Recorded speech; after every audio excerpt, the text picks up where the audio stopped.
नमस्कार विद्यार्थी मित्रों, इस वीडियो में आपका स्वागत है। आज हम युगपत समीकरण देखने वाले हैं। तो युगपत समीकरण देखने से पहले युगपत समीकरण क्या होता है और उसकी व्याख्या क्या है पहले देखते हैं।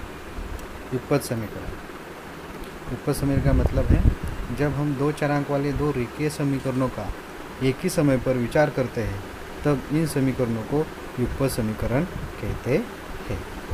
अब इसके आगे युगपत समीकरण हल करने की विधियाँ है वो हम देखेंगे। युगपत समीकरण हल करने की विधि कुल 5 विधि है। पहली, एक चरांक का विलोपन या निरसन करके युगपत समीकरण हल करना। दूसरी, एक चरांक का मान दूसरे चरांक के रूप में लिखना ज्ञात करके युगपत समीकरण हल करना। तीसरे है अलग विधि। चौथी है निश्चयक विधि या क्रेमर विधि। और पांचवी है दिए गए दो चरांक वाले दो समीकरणों का रूपांतर रेखीय समीकरण में करके युगपत समीकरण हल करना। ऐसे कुल मिला के 5 विधि युगपत समीकरण में।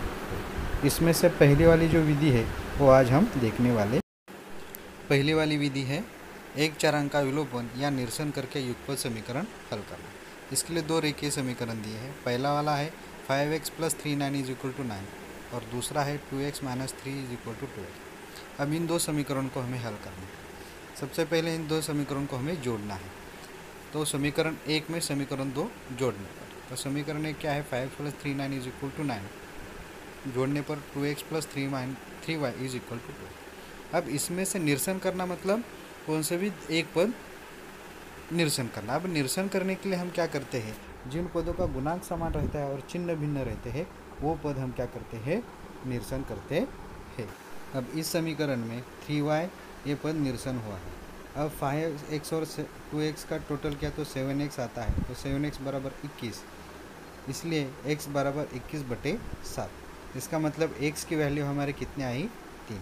अब x = 3 ये समीकरण 1 पर लिखने के बाद अब 1 से वैल्यू हमें समीकरण 1 में रखना है। समीकरण 1 क्या है, 5x + 3y = 9, तो इसमें हम x की वैल्यू करेंगे तो क्या होगा, 5 × 3 + 3y = 9। अब 3y = 9 × 15, क्योंकि 5 और 3 का गुणाकार 15 आता है। अब 9 में से अगर 15 जाता है तो कितना आता है, 6 आता है, तो 3y = 6। अब y = -6/3 और y का मान आता है -2। अब इस समीकरण में हमें x और y के दो मान मिलते हैं, तो x का मान है 3 और y का मान है 2। इसी तरह आज के वीडियो में हमने युगपत समीकरण की पहली विधि कैसे हल करते हैं ये देखा।